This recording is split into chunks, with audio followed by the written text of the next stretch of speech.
Estamos muy acostumbrados a la existencia del Estado. De hecho, juega un rol fundamental en nuestras vidas. Pero eso que nosotros conocemos como Estado y a lo que estamos tan acostumbrados, en realidad no es que haya existido desde siempre. De hecho, es una cosa más bien reciente.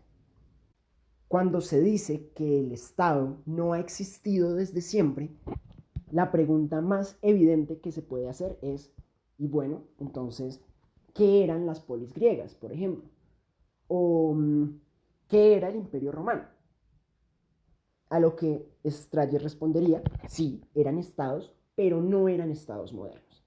Los estados modernos tienen una característica fundamental que no existía en la antigüedad, y es que son estado-nación, o tienen vocación de ser estados-nación. Los estados-nación son estados que pretenden hacer coincidir el estado y la nación. A cada nación le pertenece un estado, cosa que es muy, muy, muy compleja porque, pues, naciones hay muchas. Si yo quiero hacer coincidir estado y nación, pues tengo dos opciones. O uno, fragmento el territorio, cosa que es muy, muy, muy, muy difícil. O dos, empiezo con un ejercicio de homogenización. Entonces, homogenizo los símbolos culturales, la lengua, la historia en un territorio para que de esa forma pueda todo el territorio conformar un estado-nación. Entonces, estados han existido desde hace mucho tiempo, naciones también, pero eso de querer que estado y nación coincidan es algo moderno. Y bueno, se puede ir más allá. Strayer se preguntaría, ¿qué se necesita para que exista un Estado?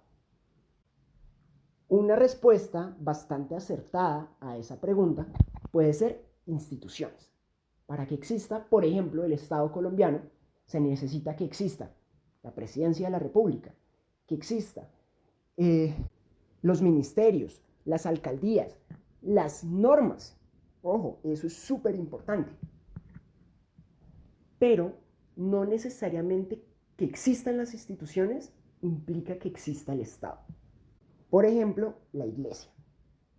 La iglesia ha tenido presencia en muchísimos territorios, pero el hecho de que la iglesia esté en ellos no implica necesariamente que exista un Estado que unifique a todos ellos, y mucho menos un Estado moderno. Un ejemplo que no usa Strayer, pero que puede servir para ilustrar el punto, es la comunidad internacional. Entonces, actualmente, hoy, 2022, existen instituciones globales. Está la ONU, está la OIT, está la Organización Mundial del Comercio y muchísimas otras cosas más. Es más, también existen instituciones regionales. Pero el hecho de que esas instituciones existan no implica necesariamente que existe un Estado global, que de hecho no es así. Existen diferentes estados, no un Estado global. Entonces sí, las instituciones son importantes para que exista el Estado, pero el hecho de que hayan instituciones no necesariamente implica que existe el Estado. Se necesita más que eso. Strayer diría que un Estado existe en el corazón y en la mente de las personas. Si la gente no cree en el Estado, pues sencillamente el Estado no existe. Yo puedo fácilmente poner en mi jardín una bandera y decir que de ahora en adelante mi casa es el Estado Sebastián Lania. Pero, y que en ese estado, por ejemplo, está prohibido caminar con zapatos. Pero si la gente no cree en el Estado, pues sencillamente no existe. Si mis vecinos no creen, o es más, ni siquiera saben de la existencia de ese nuevo Estado, pues no van a quitarse los zapatos cuando pasen por el frente de mi casa y pisen mi jardín, digamos. Entonces, El Estado sí necesita de instituciones, necesita de cosas escritas, necesita de normas, pero más que eso, necesita de personas y de personas que crean en la existencia de ese Estado, ya sea dentro del Estado como afuera del Estado. Y seguimos.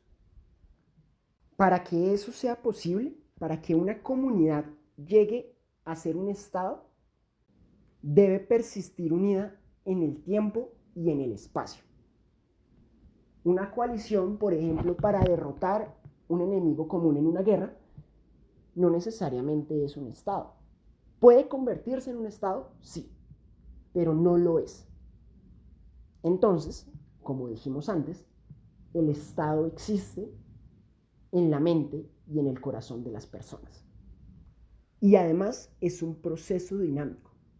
Las personas pueden dejar de creer en un Estado. Nadie en su sano juicio diría hoy en día que es ciudadano del Imperio Romano. Una persona que vive en España se puede sentir ciudadana del Reino de España. Bueno, ciudadana no, súbdita, porque pues es un reino. Pero no, o no creo que exista nadie, o no creo que exista una gran mayoría de personas que se sientan ciudadanos del Imperio Romano viviendo hoy 2022 en España. No creemos nosotros en los estados del pasado porque han dejado de existir. Entonces el estado no es algo fijo, es algo más bien etéreo que va cambiando con el tiempo.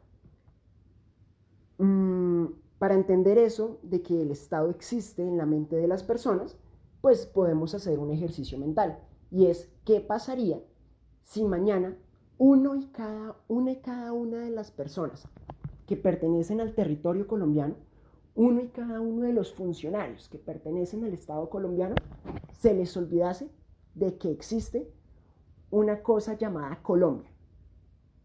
Pues prácticamente eso llamado Colombia, el Estado colombiano, dejaría de existir. Para que el Estado exista, los jueces, los policías y las personas alrededor tienen que reconocer su existencia. En la práctica, no pasa que las personas olvidan de un día para otro que el Estado existe. Pero en procesos o en tiempos muy largos sí puede pasar. O por ejemplo, puede pasar que dentro de un territorio hayan espacios en los que el Estado existe de facto. Por ejemplo, en Bogotá, la gente cree y obedece a la existencia del Estado, y territorios en los que no. Por ejemplo, dentro de Colombia, Colombia dice ser todo eso que aparece en sus mapas, hay territorios en los que se usa como moneda la pasta base de coca, en los que en la práctica el Estado colombiano no existe, o existe solamente en forma coercitiva, es decir, existe solamente como ejército.